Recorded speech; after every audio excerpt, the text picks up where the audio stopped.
Hello and welcome to Valley Girls, the bi-weekly podcast exploring everything there is to see, do, try, eat, and experience in New York's Hudson Valley by talking to the makers, the doers, the growers, the creators, and all the unique voices of the Hudson Valley. I'm Jenny Leifer. And I'm Jennifer Santiago, and together as the Valley Girls, we're telling the Hudson Valley story one episode at a time. We're so happy you're here. Welcome to another episode of Valley Girls. You might remember today's guest from our holiday story hour back in December. Holly Snaith is a historian and writer whose interests include presidential history and the legacy of First Ladies. There is perhaps no First Lady who left a bigger legacy than Eleanor Roosevelt.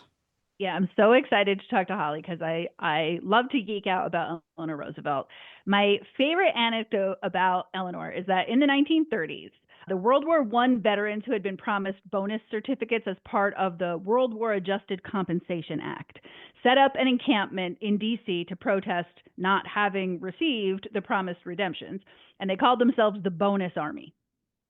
President Hoover tried to use military force to clear the Bonus Army from their encampments. When Hoover lost the election to FDR, Eleanor went alone to the camp of the Bonus Army. She ate lunch and she sang songs with the veterans and talked to them about the promise of the newly formed Civilian Conservation Corps.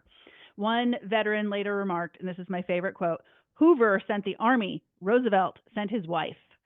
She's a legend. She's an icon. She's a feminist hero, and we couldn't think of a better subject to discuss in honor of Women's History Month.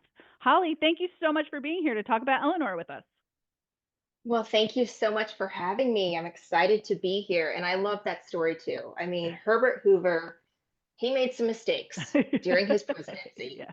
And that was a big one Yeah. because the bonus marchers, as they were called, they were doing no harm to anyone, and there was no reason to spend any taxpayer money to send the army. So FDR was smart, and he and Mrs. Roosevelt, they definitely won out on that matter. Yeah. And you figure the cost of sending in the military to clear the encampment, they probably could have just redeemed the promised compensation. But yeah, they should have given them what they were Yes, promised. yeah. Exactly. That was the point. way. So I am from Poughkeepsie. I grew up in Hyde Park. I actually graduated from FDR High School. So I don't think there was ever a question that I would be a fan of the Roosevelts. But how did you come to love the Roosevelts and be a special? Well, it was I was actually attending high school, not quite as cool as FDR High School, but still a cool one. It was the Collegiate High School in Northwest Florida. And we were given a whole list of nonfiction books to read in my history class. And I was about 15 or 16, and I actually chose the autobiography of Eleanor Roosevelt.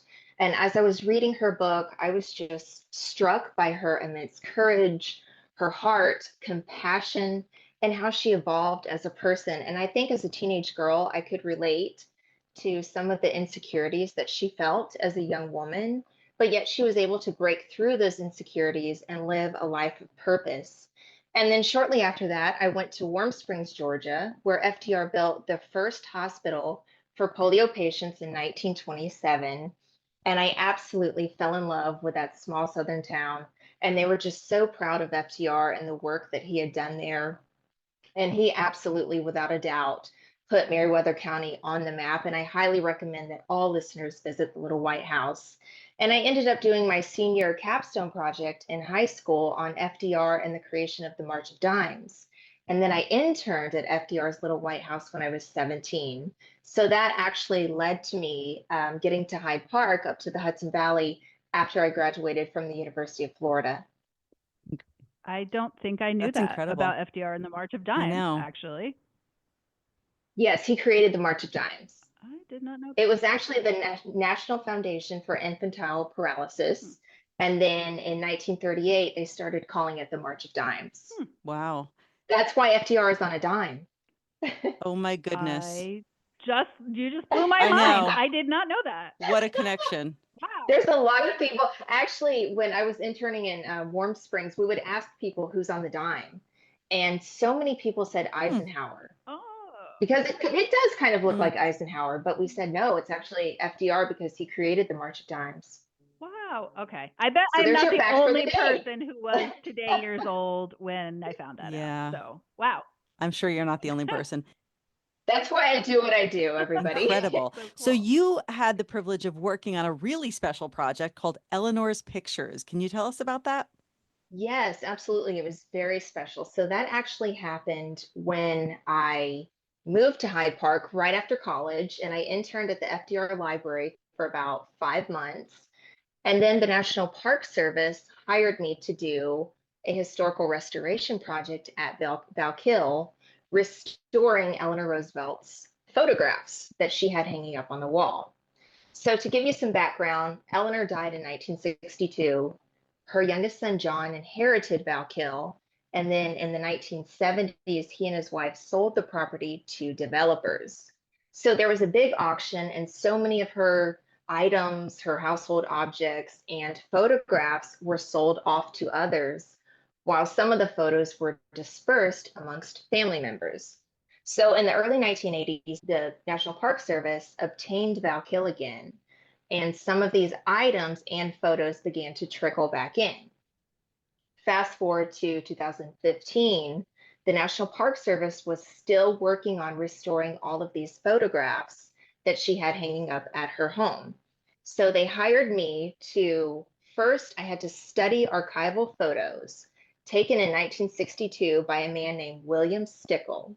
So he went to Valkill and he photographed the house right after Mrs. Roosevelt died. So I had to look at these photos, literally zoom in with a magnifying glass to identify the pictures that she had hanging up on her walls. And then it was my job to first identify who the people were in the pictures, or if it was like a place like Campobello, which is where the Roosevelts had a home. Then I went to the FDR Library and also the National Park Service's headquarters in Hyde Park. And I had to go through all of these photos trying to find the photographs that Mrs. Roosevelt had. So not all of them were in storage or at the FDR Library. Many of them belonged to members of the Roosevelt family and their friends. So I ended up asking them for copies, working with them, and then we got the prints. We found, I think, around 80 to 90 original photographs. We had them printed, framed, and now they're hanging on the walls at Valkill. And I also wrote captions for every photograph, whether it be a person, like a head of state, a celebrity, a family member, or a place that Mrs. Roosevelt visited, like the Taj Mahal.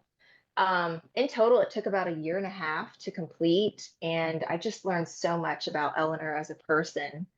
And I spent some really nice, quiet days at Valkill just by myself, immersed in this history. That is some crack detective work. And that is such a cool story. Okay, that requires a level of patience and detail Yes. orientation and perfectionism that I do not possess. Jenny would be good at something like that. That detail work is not for me. But I Yeah. feel like I'm sensing like a middle grade book about like the history detective where you write a story about like a young woman who is doing that work, because that's such a cool process. I I would could. never even think of that. Of like, And then we could add some ghost stories to it Ooh, from those quiet yes. days at Jen Valkill. loves ghost Ooh, stories. yes, I Wow. do. And we will also, for those listening, we will post a link to that project through the National Park Service on the episode page and the show notes. So you'll definitely have that coming as well. That is so cool. That is so cool. Yeah, it was so cool how the Park Service put that website together and they organized it by room. And then you can just click on, the picture of, say, Elliot Roosevelt, Mrs. Roosevelt's father, and then you read a little bit about who he was, and it's really fascinating. So I hope listeners just check that out and get lost in that history. Yeah. Amazing. We're gonna talk a little bit more about Valkill a little bit later, but just for anybody who's listening and who's maybe new to the Hudson Valley or not a history nerd like we are, what are you talking about when you refer to the property Valkill? Valkill is Valkill Cottage. And that was at first, when it opened in 1927, it was a furniture factory. And so there's the first cottage on the property when you pull up at Valkill is the stone cottage. And that was where Eleanor first lived because the second cottage, the Valkill cottage, was the furniture factory. And then she moved into the furniture factory, closed, and she moved into that cottage. And later on, her son John and his family, his wife and 4 children, they moved into the stone cottage and lived there. So it was a property So that that's Valkill. it was a property that she herself owned even while she was married to FDR. No, her husband owned. Yeah, FDR Oh, owned okay. it. Yeah. Okay. I always kind of grew up just knowing that it was Eleanor's house. So right. No, he built it for her and her friends. And he also wanted a swimming pool because it was good therapy for his legs. Yeah. Nice. Because he had polio and yeah. So another project that I know that you worked on and are proud of is the Girls Leadership Worldwide Initiative. Tell us about that and what work you did on that project. Absolutely. So the Girls Leadership Worldwide Program, we call it GLW, was a summer leadership program for high school age girls from all over the world, hosted by the nonprofit Eleanor Roosevelt Center. And that's also on the Valkill property. And I served as the program assistant, and we hosted 2 9-day sessions of leadership workshops, basically encouraging young women to lead like Eleanor. So the year I worked with the program, we had 84 girls come from 13 different countries. And we had some spectacular leadership workshops presented by experts in different fields. And I even taught a course on Eleanor Roosevelt's life. And then we also took the girls to New York City to visit sites like the United Nations, CNN, different STEM locations. And then we had a really fine dinner at the Cosmopolitan Club. So the Eleanor Roosevelt Center, they had to pause GLW during COVID, but I hope that they're able to get it going again, or at least a similar program to that. What a cool program. These are like high school aged young women? High school, yes. That's so cool. Mm-hmm. And we had 13 different countries we had girls come from. It was so amazing. So many of these girls, and they were so inspired by Mrs. Roosevelt and the work that she did as First Lady and then as a delegate to the United Nations. And some of them left, and I've kept up with, most of them after, and they have done incredible things, and they're still just beginning. So it was really an honor and a privilege. It was hard work. There were some nights we never slept because we were putting this whole thing together, but it was absolutely worth it. I feel like that would make Eleanor really, really proud. I was going to say the exact same thing. I think it would too. Yeah. So, I mean, she really is an incredible, inspiring leader, even more so for the fact that she was a woman doing this work at a time when women were not as much on the global stage as she was. One of her legacies that I love, one of her projects, which obviously has not been adopted or ratified anywhere, but she worked on the Universal Declaration of Human Rights, which I think is absolutely brilliant. Can you tell us more about that? Absolutely. Well, it was ratified. Now, has the world abided by the UDHR? No, absolutely not. There's still a lot of work to be done. But basically, when Eleanor Roosevelt was chosen to be delegate to the United Nations, she was the first female delegate. She chaired the United Nations Commission on Human Rights, and that created the Declaration of Human Rights. So then it was her responsibility to present it to the Human Rights Commission in Geneva.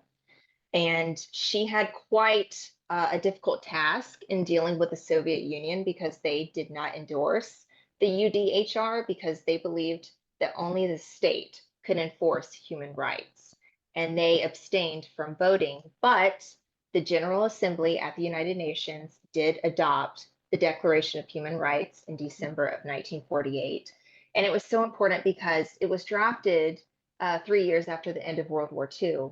And it aimed to prevent future atrocities by establishing clear human rights protections. And we still have a ways to go, but that was a huge step back in 1948. I mean, that's really visionary. And obviously it has not been enforced, is not maybe something that is enforceable, but the fact that we're still talking about it this many years later and it's still as relevant and as necessary as it was when she was charged with drafting that is really remarkable. Yeah, it's a remarkable story. But I also learned that when it was ratified in December of 48, that was the first time that the United Nations stood up as a whole General Assembly and applauded one Mm, individual, and that was Eleanor Roosevelt. They applauded her for Okay, her that gave work me on that okay, I that. gave just me got chills. chills. Yes, I know. And when you see the real footage, it almost Wow. brings tears to your eyes because you can imagine the hard work that she put into that in Yeah. dealing with the I Soviets did. I got a little because choked up. they were I got a little choked up ruthless. and chills on that one. Yeah, Wow. yeah. Unreal. And I mean, she, as Jen said, to be on the world stage and affect globally the way she did at a time was very unprecedented. But of course, FDR was the longest serving president in US history, carrying out 3 full terms Mhm. and being reelected for a fourth term, although he died just 3 months into that final term. So Eleanor had an unprecedented 12 plus years to serve as First Lady, and she really made the most of her time. What are some of her most significant accomplishments during the time her husband was in office? And am I correct in feeling that she sort of broke the mold for first ladies by taking on a lot of the official duties? She absolutely did. She set a new standard for first ladies, and it's next to impossible for any first lady to accomplish anything close to what she did. One reason being the times are totally different now, and she probably would not be allowed to do a lot of what she did back then today. And then, secondly, she had more time because he was president for 12 years. But Eleanor Roosevelt was FDR's eyes, ears, and legs. And during the Great Depression, she toured all over the country because FDR could not to see firsthand the effect of the New Deal policies. And then she would go back to FDR and tell him what needed to be improved. And he had a little basket next to his bed called the Eleanor basket. And she would drop him notes on things that she thought were important for him to pay attention to or suggestions on what she thought he should be working on or people he should meet with. So there were so many firsts that Mrs. Roosevelt had, and this could be a very long answer, but I'll just go over a few. She was the first lady to go down into the coal mines to see the conditions that coal miners were working in, and she did that in Ohio in 1935. And then she also was the first lady to have female journalists come into her press conference. And she held over 300 press conferences for female journalists because she wanted them to have access to the Roosevelt administration. And she also took a very public stance on anti lynching. And that angered many Southern Democrats, but she absolutely would not budge. She felt lynching was awful as it is. And FDR, even though FDR had to work with the Southern Democrats to pass New Deal policies, he never once told her, you can't say this or you can't say that. He just let her do whatever she felt compelled to do and to say whatever she felt was right. And also, this is a very well known story. She resigned from the Daughters of the American Revolution when they denied Wow. Marian Anderson the opportunity to sing at Constitution Hall in 1939. So she arranged for Marian Anderson to sing at the Lincoln Memorial in front of over 75,000 people. And finally, I'm going to close with this. She thought it was very important to maintain a very open relationship with the American people. So during the Depression and during World War II, she had a daily My Day column, and that started on December 31st of 1935, and she continued to write that until she passed away in 1962. And she also did several radio broadcasts, and she addressed the nation before FDR did after Pearl Harbor, speaking to the nation that night on December 7th. What a I know force of the nature more she you talk was. about her, the more I Yes. love her. Yeah. For anybody listening who doesn't know, Marian Anderson was a black soprano opera performer, and so she was denied the ability to perform at Constitution Hall just by virtue of her being black. And that's when Eleanor was like, "No, I don't think so. We're going to get you a bigger stage then." So that's a great that's an Right. iconic story. And she resigned. And the truth was, she never even attended the meetings or anything. So she felt like she wasn't Mm, an active member anyway, and she wasn't doing anything for the organization. So she said, "I'm gone, and they probably won't miss me. So goodbye." That's awesome. wow. So Inspiration. I know She's an she's so inspiration. cool. She's getting cooler by the minute.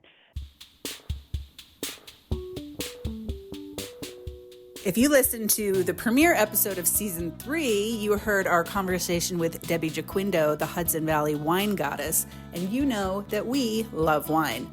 And we're so excited because the Hudson Valley Wine and Food Festival is back September 6th and 7th at the Dutchess County Fairgrounds in Rhinebeck. Get ready with us for the Northeast's premier festival featuring wineries, distilleries, craft beer, gourmet foods, and artisan vendors, plus live music, cooking demos, and expert wine tastings. And here's the best part. For 48 hours only, you can save 40% on tickets. Mark your calendar for April 1st and 2nd to grab your early bird discount during the presale. Don't worry, we'll remind you. Visit HudsonValleyWinefest.com to learn more. You don't want to miss this. Sip, savor, and celebrate with us this September. We're going to see you there. So get your discount advance tickets at HudsonValleyWinefest.com, but wait for that April 1st and 2nd presale. It's going to be the best price you can get on tickets all season. So Eleanor, okay, and by the way, this is beyond the scope of this podcast. I don't want anybody listening to this to say, you know what, there's some ways that FDR was problematic and you guys aren't addressing them. That's true. There are certainly problematic things from FDR's tenures, including the internment camps. And we're not addressing those because we are celebrating Eleanor. And if you go to the FDR home and library, they actually do a really good job of talking about some of those things and contextualizing his legacy. Yes. So I am not acknowledging that, but that's just not the focus for this episode today. I want to add that the FDR library, unlike some other presidential libraries I've seen, they don't sugarcoat anything. They really don't. They address, like you said, the Japanese internment, how FDR was a little bit slow in many ways to help Jewish refugees during World War II. So they talk about most of that stuff, and I applaud them for doing so because it's history and it's important. Yes, transparency. Sure. So Eleanor lived another 17 years after FDR passed away, and she never really slowed down until the very end. So what was life like for her after he passed on and she was no longer the first lady, but she was still very much a public figure and had so much work she still wanted to do? Yes, Eleanor Roosevelt was certainly a tireless individual. She never stopped. And one thing about her that I truly admire is how she always remained curious about life, because she was always wanting to learn more about people, the world, different governments, diplomacy. She just had this thirst for knowledge. And right after FDR died, she told a journalist that her story was over, but it was far from being over. She first and foremost remained dedicated to keeping the work that FDR had started during his presidency alive and his legacy alive. That was very important to her. And so in December of 1945, when Harry Truman asked her to serve as a delegate to the UN, that was actually FDR's idea. The United Nations was his idea. She said, after thinking about it and discussing it with her children, she accepted. And then she went on to chair the Human Rights Commission. And it was Harry Truman who actually called her the First Lady of the World. And even after she stepped down from her position with the UN, she continued to do volunteer work with the United Nations until her death. She was very, very dedicated to the work that the UN did. And she also continued to host world leaders who would come visit her at Valkill. She traveled around the world promoting human rights. She wrote more books. I think she wrote 27 books in total throughout her life. Incredible. She wrote her My Day column. And then even President Kennedy, this was towards the end of her life, he appointed her to the National Advisory Committee of the Peace Corps and the President's Commission on the Status of Women. And on top of that, she was a mother. She had 5 children. She had over 20 grandchildren and numerous great-grandchildren, and she would host them at Valkill. She was just always doing something. She would reply to her mail until 3:30 in the morning. And she basically did not stop until she passed away in November of 1962 at the age of 78. And at her funeral, this says a lot. President Kennedy was there. President Truman was there. President Eisenhower, and then the future president, Lyndon Johnson, they all attended her funeral in this small town of Hyde Park. And there's really a great picture of all of those presidents standing in the Rose Garden, paying tribute to her. Wow. Oh, love to So see that. she was a real dynamo. She did a lot of good. She was also a real human. And so, not to get salacious and not to dwell on this, but just a little real talk. It's sort of well known that FDR and Eleanor had a complex relationship. I am struck when I read things, and when you're talking about the Eleanor basket by his bed, I'm struck by how much they were very much partners and how much he respected her input and acted on her input. And it actually reminds me, as we're recording this, Jimmy Carter just recently passed. And I read a bio of Jimmy Carter a few years ago. It's great. It's called The Outlier by Kai Bird. It's an excellent book. But it reminds me of the relationship that Jimmy and Rosalind had, where they were very much partners. He discussed everything with her. But also, it's kind of known that FDR and Eleanor were cousins, and FDR may have had these mistresses, his secretary / friend Missy that he took with him to Top Cottage. And there's the stories about Eleanor and Earl Miller, who was her friend and her riding coach. And I grew up always hearing that Eleanor might have had a girlfriend or several girlfriends at the furniture factory. So just how does history view the relationship between Eleanor and FDR in terms of a marriage and a partnership? Well, first of all, I just want to say that regardless of what different authors, historians may claim, there's a lot we'll never know, because Franklin and Eleanor Roosevelt never themselves spoke a lot about what happened between them personally. So regardless of what people claim they think they know, we don't know. It's simple as that. And people can make as many movies or whatever they want to about that. But the fact remains, we don't know a lot. And frankly, it wasn't any of our business to begin with. But what I learned throughout my research and reading letters between them, doing the photograph project, speaking to members of their family, there is no denying that they had a very deep connection. There was a love between them. There was a respect between them through it all, through the good times and the bad times. And they balanced one another very well. There was a good balance between them. And I think they both knew it. For example, FDR was not as idealistic as Eleanor was, but Eleanor, she did not have the political expertise that FDR did, at least while he was president. Later on, she definitely adopted some of what she had learned from him and implemented it into her public life. But, you know, as I was doing this photo restoration project, I had heard all the rumors too. I had read different things. I realized that FDR was basically at the front and center of every room in her house. I mean, right in front of her bed, there was a huge portrait of him. So first thing when she would wake up in the morning, you know, that was who she saw, was him. And I really recommend, my favorite book on Franklin and Eleanor Roosevelt is No Ordinary Time by Doris Kearns Goodwin. And she does what I think is a fantastic job of trying to explain their relationship, what we know, and just explaining what they went through, the hard times, the good times. Polio was incredibly a difficult time for them. I think probably the most difficult time they ever went through was his polio, because that was really when the dynamics began to shift a little bit in the relationship.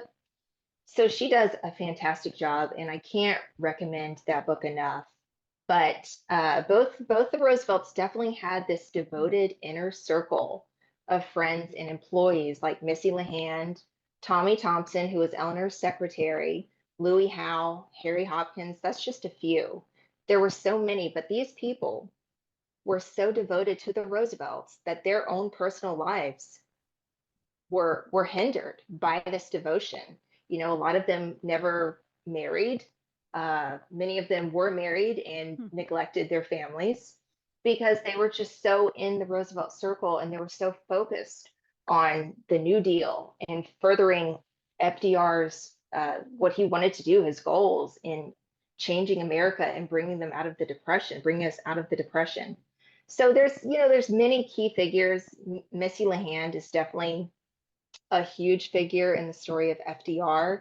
And I recommend Catherine Smith's book, The Gatekeeper, on her. And I actually helped Catherine do some research for that book.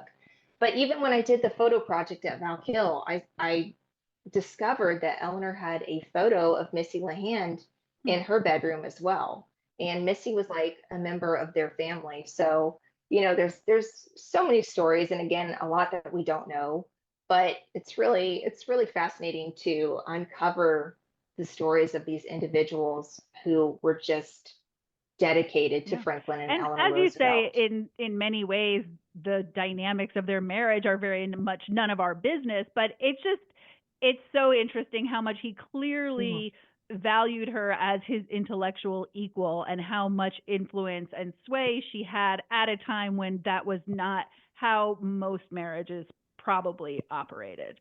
Absolutely. Yes, I agree. Yeah. And I also want to point out that I don't personally believe, based on my research, that during his presidency, FDR had mistresses, because once he had polio, he couldn't even use the restroom by himself.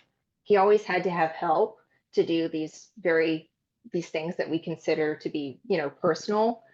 And so I do not think while he was president that he was even focusing on Yeah. having lovers, to be honest with you. Mm, That seems a little far-fetched for me. yeah, But again, people will say what they want to, and okay. yeah, it puts things in Yeah. perspective for sure.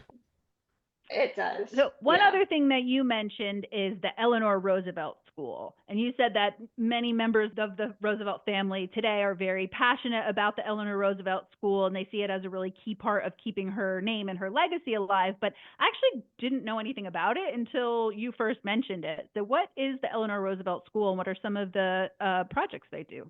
Yes, so the Eleanor Roosevelt School is actually located in Warm Springs, Georgia, and it's called the last of the Rosenwald schools. And Julius Rosenwald, he was a Jewish philanthropist who started a lot of schools across the South for African American children who did not have very good opportunities to receive the best education as white kids did. So FDR actually helped to fund the building of the Eleanor Roosevelt School in Warm Springs, and it was he who named it after his wife. And unfortunately, in the 1970s, the school fell into disrepair, and it's just been sitting in Warm Springs, just dilapidated, basically. So finally, around 2020, a brother and a sister named Von Scher and DeBron Walker, they purchased the school, and they are working on this huge restoration project, renovating it, bringing it back to life for the community to use, to learn. They're going to create a museum, a community center. They have so many great plans. And yes, as I mentioned, there are quite a few members of the Roosevelt family who are supporting this initiative, and I am as well. And I went to the groundbreaking in September of 2023 in Warm Springs. And it was so amazing to see alumni of the Eleanor Roosevelt School coming back and revisiting this place where they had so many fond, incredible memories, and they're so excited to see it coming back to life as well. So there is a website for it, and I highly recommend people check it out. Okay. We will definitely put the link to that. And you're teaching me so many things today because I had not heard of the Rosenwald schools until just now. Yes. Yeah, just Yes. It's fascinating history to read about that. amazing the reach that she and FDR, the two of them together, had, but they just affected so many lives beyond just their family, beyond what we think of in what we learn in school from American history and FDR. There is just so much about them that they have just touched and affected so many lives. It's incredible. It really is. And now they have great grandchildren and great great grandchildren that are still so passionate about doing the same thing. That's wonderful. That's good to keep that legacy going. That's great. That's Yes. incredible. So we are so lucky here in the Hudson Valley to have so many significant historical sites beautifully preserved and available to the public, and Valkill is just one of those. What are your top tips and suggestions for visiting Valkill and related sites for enjoying the local Roosevelt legacy? First and foremost, make sure that Valkill is open before you visit. For example, for this year, 2025, it is closed for tours from January to May. Now, the grounds may be open, but go online and check, or you can give them a call. And the same can be said for Top Cottage, which was FDR's cottage. So, also at Valkill, as I mentioned earlier, check out the Stone Cottage because that was the first home where Eleanor lived, and that was later where her son and grandchildren lived. And when you're touring Valkill and you're looking at the photographs hanging up on the wall, I hope you can take a second to appreciate the work that went into restoring these photographs just the way as Mrs. Roosevelt had them. Because, and I'm not saying that to, give myself credit for my work or anything, but it was such an important piece of history to preserve because so much is said about a person by the people and the photos they have hanging up in their home of the people that mean, Yeah, it's very the most to different to them. see the photos as she curated them during her lifetime rather than as historians decided they should be displayed later on. I feel like that's really significant. And you're allowed to pat yourself on the back. That was a lot of work. Absolutely. Oh, thank you. Yeah, I'm Since you said so, I will. absolutely. I'm looking forward to going back. I've been before, but I'm looking forward to going back and seeing it in a whole new light. Yes. And also, please visit the FDR Library. That is our nation's first presidential library. Springwood is the big house, as we call it, and that is the home where FDR was born. And then also Top Cottage, check that out as well. Visitors may also want to check out St. James Episcopal Church in Hyde Park. And that was where Eleanor's funeral was held in 1962. And FDR was actually a vestryman there. And many of the Roosevelt families are buried in the little cemetery at St. James. So be sure to check that out. But, be respectful when you're in the cemetery. And finally, visit the Vanderbilt Mansion. Believe it or not, the Vanderbilt Mansion is the smallest of the Vanderbilt mansions in America.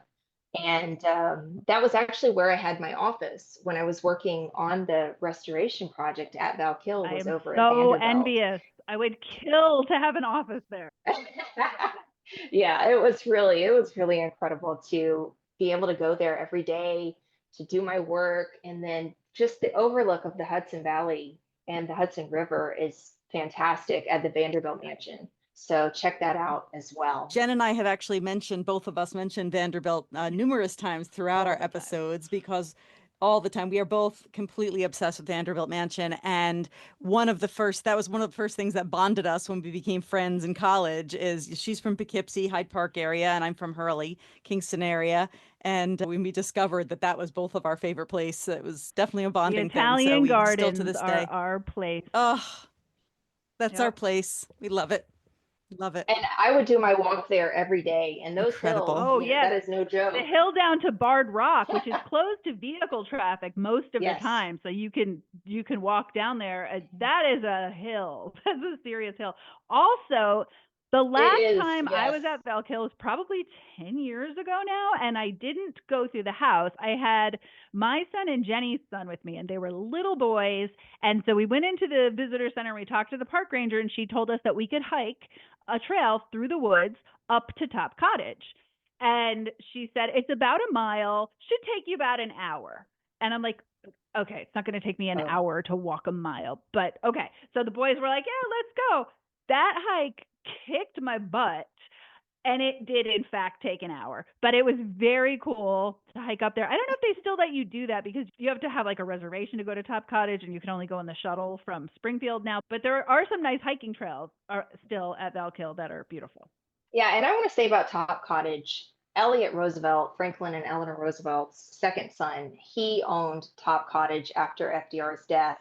And he also auctioned off a lot of the items from that house. But the Park Service has not acquired so much of that. They have not gotten that back. So as far as being original, Top Cottage is really not original at all. What makes Top Cottage interesting is the stories about what happened there, basically. But still fascinating stories. FDR took the king and queen served of them England hot dogs in 1939, and they had I love hot the hot dogs. dog Exactly. But Yeah. so I was actually at Top Cottage in August of this past year. And what is really cool about it is that although it is not authentic. It's not the original furniture. It is restored to be period appropriate. And so the architecture hasn't changed, the landscape hasn't changed, but unlike if you go to the Vanderbilt mansion and everything is velvet roped, you can sit on the couch. You can play with his toaster that he would have made toast on. Apparently, he loved to make people toast when they came to visit, or martinis, which, according to my park ranger, who was our tour guide, he made very bad martinis, and people would often wait till he turned away and dump them out over the side of the porch because they were way too strong. But you can sit at the desk in there and pretend that you're FDR signing important presidential documents. So it's sort of neat that you can get immersed there in a way that you can't at other sites that are preserved with original furniture. Yes, that is true. Well, as far as the martinis go, he would always ask his sons how they wanted martinis to be made. And so as he went down the chain of all of his sons, from oldest to youngest, they kept getting stronger and stronger. That's great. So by the time he was asking John, who was the youngest child, how he wanted it, they were way too strong, and it was he was like, blame my sons. Were they vodka or gin martinis? I don't know. Okay. I want to say gin. But I can't say for sure. I feel like inquiring minds need to know, and I'm gonna find out. So this has been so fun. Obviously, we could talk about the Roosevelts for 12 and a half years. But I want to give you the last word on Eleanor. So what are your final thoughts on Eleanor? You can give us your favorite story or fact about her, or something you think most people don't know about her but should. What do you want to leave us with? Well, I think one thing that signifies just how important she was and still is the fact that Valkill is the only National Historic Site we have dedicated to a First Lady. And on top of that, she is the only First Lady to have a statue dedicated in her honor on the National Mall in Washington, D.C. And that's at the FDR Memorial on the Potomac. So that really just tells you how recognized and respected she still is. But yet, at heart, she was such a simple woman. And that is definitely reflected by the style of Valkill. And one of my favorite parts of Valkill that maybe people can look for on the tour, if it's open, is the Christmas present closet. And so that's where she would store all of her Christmas presents for her family and her friends. And she was one of those people that would start shopping the day after Christmas, to get a head start on the Christmas game. But she was absolutely a genuine, unpretentious person. And it's really no surprise to me, because I have been talking about her for over 12 years now, that she remains our most revered First Lady. And I think her legacy will continue to live on for generations to come. That's so darling about her Christmas present closet. And I said I wasn't going to say anything else, but you mentioned the FDR Memorial on the National Mall in DC. If you get a chance to go there, it is magnificent. It is sprawling. It covers all of the span of time in which he was in office, and it's very different from a lot of the other monuments. There's the MLK monument, which is stunning because it's this larger than life MLK carved out of one solid block of granite, and that's really impactful. But the FDR one is very different. You walk through the whole thing. It doesn't feel like a monument. It almost feels like a section of a theme park, and it covers each of his different terms. And there's the bread line there, and then yes, there's Eleanor there, and Fala is there, which was his doggy. So that is really a magnificent, not Hudson Valley place, but close by. Anybody who is interested in this and goes to DC, it's a little farther than a lot of the more central stuff on the mall, but it's totally worth hiking over there. Yes, it's more nestled in a quiet area. I think it's definitely more peaceful, and you can just absorb what the Roosevelts stood for, just being at that monument. And it's definitely handicap accessible. That was a big deal when they opened it back in, I think it was 1997. Yeah. Wow. This has been so incredible. I have personally learned so much, and we can see why Eleanor was so beloved and why she is worthy and deserving of all the esteem that she has gotten. And I am definitely inspired, for sure, more than ever. Thank you so much for all of this. Well, thank you so much for having me. It was a real pleasure. Thank you for all the work you're doing to keep her legacy alive. You are an excellent historian and an excellent educator, and it was delightful to talk to you. Thank you, guys. You as well. This was fun. Thank you to everyone for listening. Please like and subscribe, rate and review, because as we know, it all helps tremendously. Do you love the Valley Girls? Tell a friend. Have ideas for the podcast? Tell us. The easiest way to chat with us is our Facebook group, Valley Girls Podcast Pod Squad, or you can contact us through our website, valleygirlspodcast.com, where you can also sign up for our newsletter so you never miss a thing. And of course, we're on Instagram at Valley Girls Pod NY. We can't wait to hear from you. Oh, and do you love our theme music as much as we do? The music for this episode is by Robert Burke Warren, entitled Painting a Vast Blue Sky, and can be found on his album Red-Headed Friend, available on iTunes and Spotify, and at the link in the show notes. Bye for now.